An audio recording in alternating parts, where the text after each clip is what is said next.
السلام علیکم ورحمۃ اللہ وبرکاتہ۔ سوال یہ ہے کہ اگر کوئی مکی عمرہ کا احرام باندھنے کے بعد حج کا احرام باندھ لے تو وہ کس کو چھوڑے گا اور کسے باقی رکھے گا؟ جواب یہ ہے کہ اگر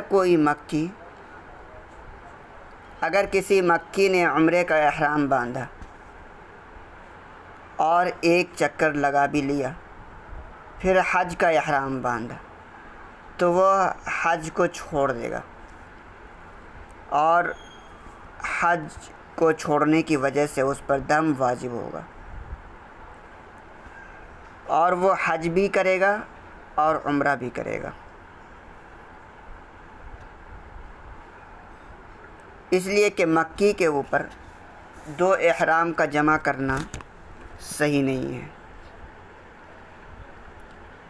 اور اگر کسی مکی نے عمرے کا احرام باندھا پھر حج کا احرام باندھا اور عمرے کے افعال میں سے کوئی بھی فعل اس نے انجام نہیں دیا، تو وہ حج کو چھوڑ دے گا اور عمرہ ادا کرے گا۔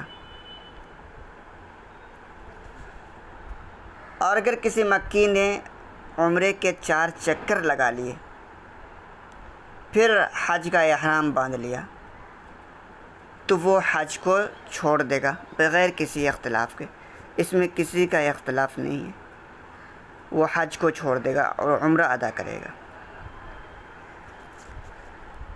اور اگر کسی نے عمرے کا طواف کر لیا لیکن یہ 4 چکر سے کم ہے، تو پھر اس میں اختلاف ہے۔ امام ابو حنیفہ کہتے ہیں کہ وہ حج کو چھوڑ دے گا۔ یعنی اس سے پہلے والے مسئلے میں جو تھا، اگر عمرے کے 4 چکر لگا لیے تو بغیر کسی اختلاف کے جو بعد میں اس نے حج کا احرام باندھا وہ حج کو چھوڑ دے گا، لیکن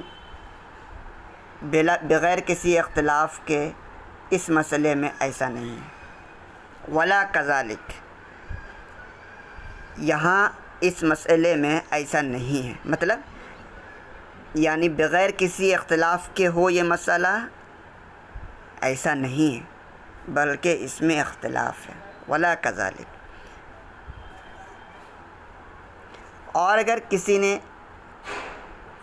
عمرے کا احرام باندھا مکی نے، پھر حج کا احرام باندھا اور دونوں کے دونوں ادا کر لیے، تو ہو جائے گا۔